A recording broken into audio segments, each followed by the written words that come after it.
भारत वीरों की भूमि है और इतिहास गवाह है, साक्षी इस बात का। जब जब भारत को वीरों की जरूरत पड़ी तब तक हमारे वीरों ने आगे बढ़कर इसकी रक्षा की है, अपनी जान की कुर्बानी पेश की है, शहादत ली है, वीरगति को प्राप्त हुए हैं। लेकिन भारत की तन मन धन पर आंच न आने, लिहाजा बहुत जरूरी है ऐसे देशभक्तों की, वीरों की जो गाथाएं हैं, कहानियां हैं, अपने आने वाली पीढ़ियों को, नस्लों को सुना सकें, जिससे वो देशभक्त की भावना से उत्प्रेरित हो सके, उनसे प्रेरणा ले सके, उनके अंदर देशभक्ति की लौ जलाई जा सके।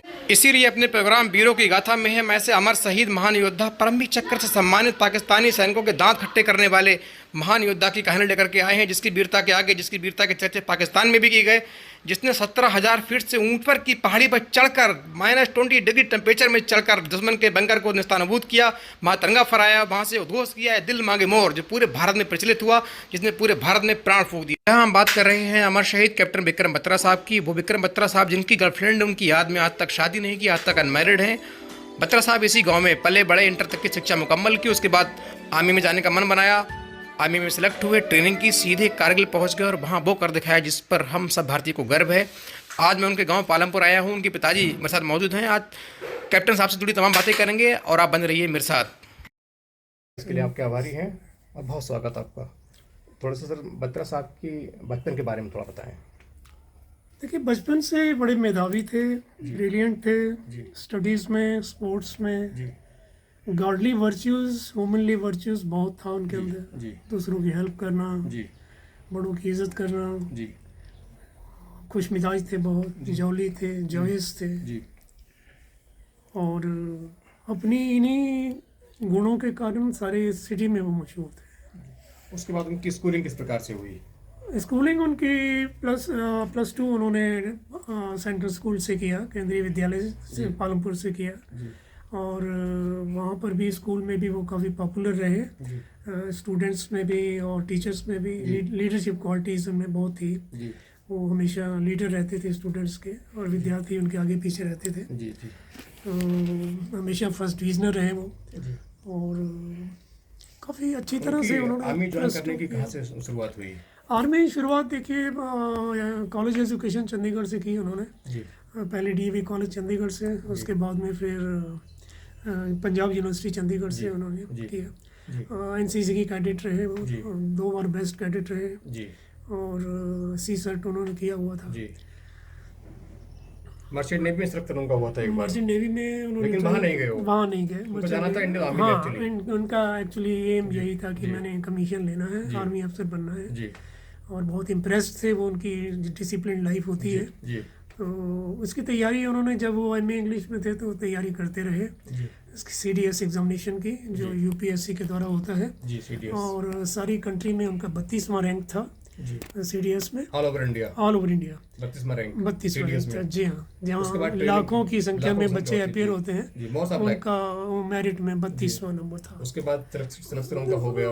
पहली पोस्टिंग कहाँ हुई? पहली पोस्टिंग उनके सोपोर में हुई, जम्मू कश्मीर। जी हाँ, जम्मू कश्मीर में हुई, और मिलिटेंसी एरिया था वो, काफ़ी सेंसिटिव एरिया था। 1-2 मिलिटेंट्स को भी मारा उन्होंने, और एक बच्चा जो कि मिलिटेंसी में चला गया था, उसको भी उन्होंने नेशनल स्ट्रीम में समझा करके, और नेशनल स्ट्रीम में लेकर के आए। ये बहुत बड़ा काम था अपने आप में। जी हाँ, बस उसके बाद युद्ध का प्रारंभ हुआ, युद्ध का आगाज हो गया।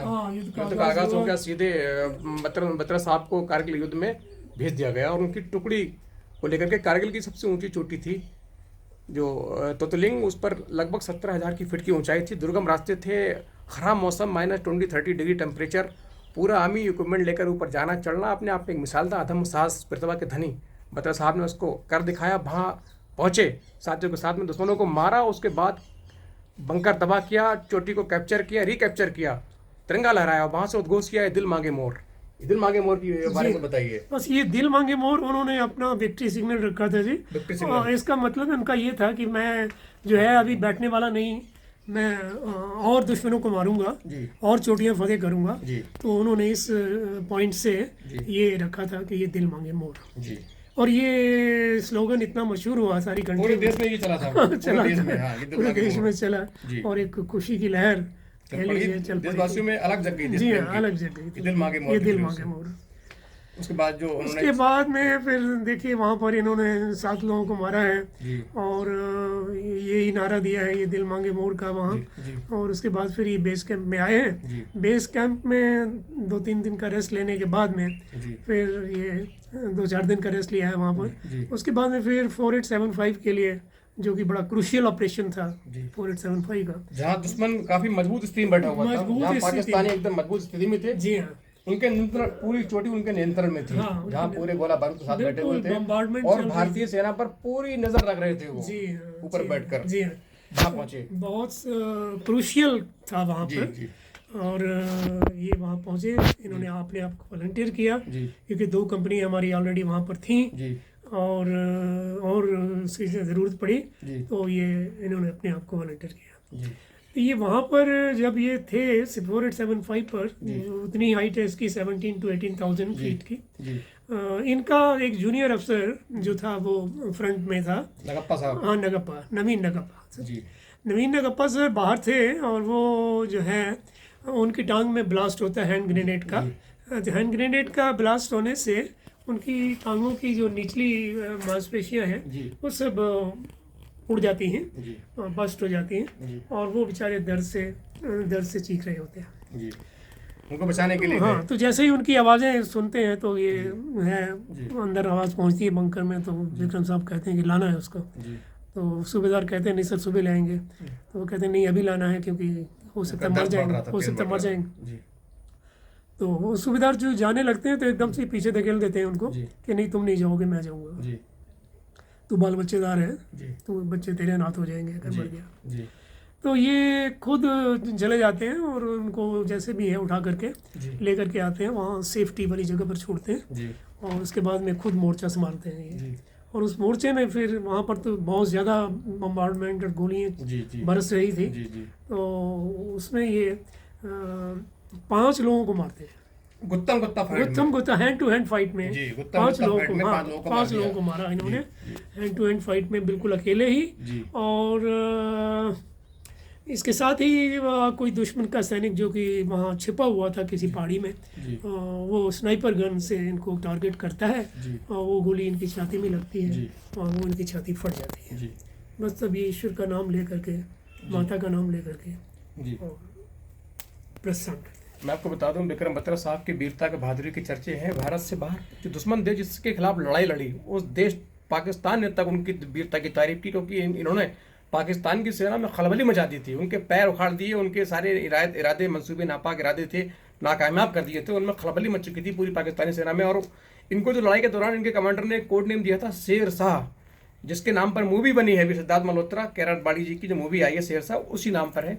शेरशाह के नाम से दुश्मन खौफ खाने लगे, उन्होंने इकट्ठा होकर ये प्लानिंग की कैसे शेरशाह को इनकी आवाज़ को दबाया जाए, इनको शहीद किया जाए, उसके बाद तभी हम अपने जो हमारे नापाक इरादे हैं उनमें कायम हो सकते हैं, अन्यथा नहीं।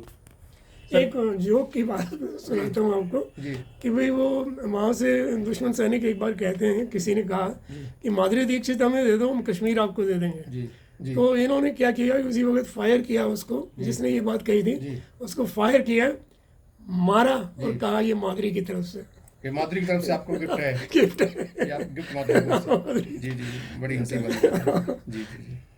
अभी फिर आपको खबर कैसे मिली कि अब सर शहीद हो गए हैं? बस वो तो ये आर्मी के थ्रू ही हो जाता है। पालमपुर जो मिलिट्री स्टेशन हाँ, पालमपुर मिलिट्री स्टेशन में ये खबर पहुंची।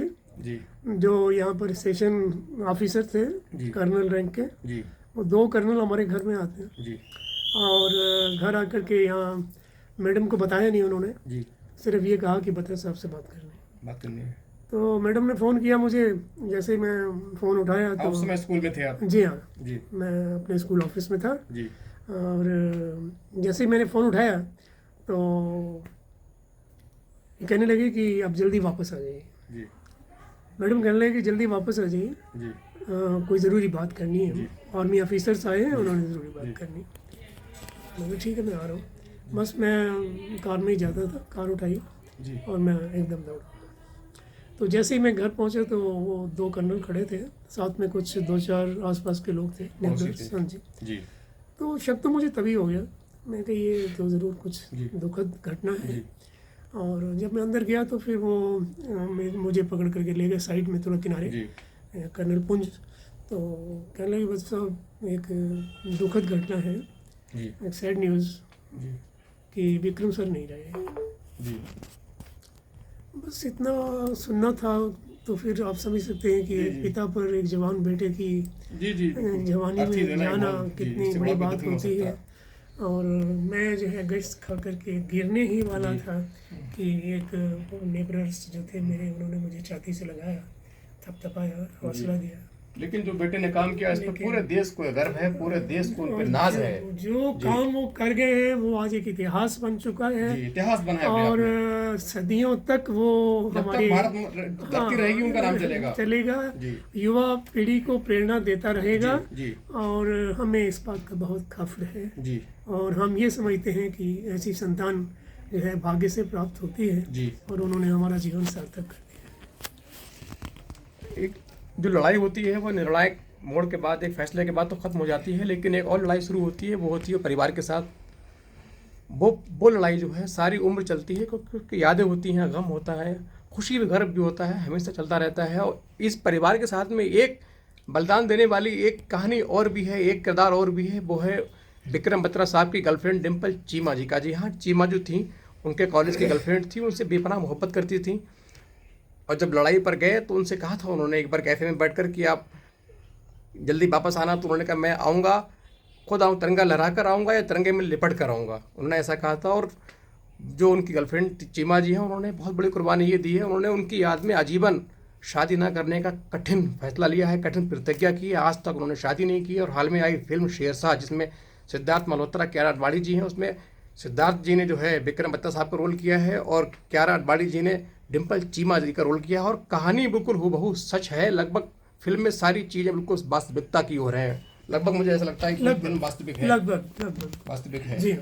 विक्रम जी से आखिरी बात यही हुई थी कि जब उन्होंने 5140 पहले कैप्चर कर लिया था, जी तो उन्होंने बताया कि उन्होंने 5140 रिकैप्चर कर लिया है। जी और अब वो एक 4875 पीक एक बड़ा क्रूशियल ऑपरेशन पर जा रहे हैं, जिस पर पाकिस्तान पूरा हाँ, कब्जा करके हाँ, बैठा हुआ कब्जा था, करके बैठा पूरे हुआ था। फोर्स तल बल के साथ, पूरे बल के साथ। और मुश्किल दुर्गम पहाड़ी थी वो। जी हाँ। जी तो उसके लिए मैं जा रहा हूँ। जी। तो आप ईश्वर से ये प्रार्थना कीजिए कि इसमें भी हमें सफलता प्राप्त। ये वहाँ वॉलंटियर गए थे। हाँ, वॉलंटियर इन्होंने खुद की अपने choice आप से। को स्वयं वॉलंटियर किया था कि मैं जाऊंगा। ये पहाड़ी मैंने कब्जा की है, हाँ, अब इस पर कब्जा मैं ही हाँ, करूंगा। मैं करूंगा। देश के लिए मैंने एक पहाड़ी पे कब्जा कर लिया है। जी हाँ, इस पर जो और दुर्गम है, आगे है, मैं पाकिस्तान के पूरे नियंत्रण में है, इस पर कब्जा मैं करूंगा। बिल्कुल। उनके और सैनिक ने भी वो- जी जी उनके बताएं। सैनिक भी यही चाहते थे कि उनको कॉन्फिडेंस था उनमें जी कि अगर इनके साथ हम जाएंगे तो जीत मिलेगी, तो हम जीत फतेह भी होगी। मिलेगी, हम बचेंगे। बचेंगे। और इस अपनी सेफ्टी का भी ध्यान था जी उनको। जी तो इसलिए फिर वो उन्होंने विक्रम जी ने अपने आप को स्वयं वॉलंटियर किया जी कि मैं ही जाऊंगा। जी। और फिर जैसा कि आपको मैंने बताया वहाँ पर फतेह किया है। जी फतेह किया। जी। जी आप कह रहे थे जो उनकी गर्लफ्रेंड थी डिम्पल चीमा जी, उनकी अंतिम संस्कार में भी आई थी यहाँ हाँ, पालमपुर में। बिल्कुल। डिम्पल चीमा जी उनके अंतिम संस्कार में आई थी जी और वो वहाँ पर शमशान भूमि में खड़ी थी, जी काफ़ी मायूस थी, बहुत अधिक। जी उसके बाद में फिर उनसे बातचीत हुई। जी आपकी बातचीत। जी जी उसके बाद अपने घर चली गई। हाँ, अपने भाई को लेकर आई थी, जी फिर वापस चली गई। Thank you. आप देशवासियों के लिए क्या संदेश देना चाहेंगे आप? देशवासियों के लिए देखिए जी, मेरा संदेश यही है कि जीवन किस लिए मिला है। जी हमारी युवा पीढ़ी ये सोचे, ये जीवन किस लिए मिला है। जी ये जीवन मिला है हमें जी कुछ देने के लिए, कुछ करने के लिए, केवल भरण पोषण के लिए नहीं, करने के लिए। केवल परिवार पालने के लिए ही नहीं। जी जिस समाज में, जिस कौम में, जिस वतन में हमने जन्म लिया है, उसके लिए भी हमें कुछ कंट्रीब्यूशन उसका करना हक निभाना चाहिए। है, उसका हक उसका जो ऋण है जी वो हमें चुकाना है। जी तो उसके लिए भी आप किसी भी क्षेत्र में रहें जीवन के, जी। लेकिन आप अपने समाज, अपनी कौम, अपने वतन के लिए कुछ ना कुछ कंट्रीब्यूशन अवश्य करें, ताकि आपका जो जीवन है वो सफल हो। और जब आप यहाँ से जाएं जी। तो आपको ऐसा न लगे कि मैंने अपना जीवन व्यर्थ कर दिया।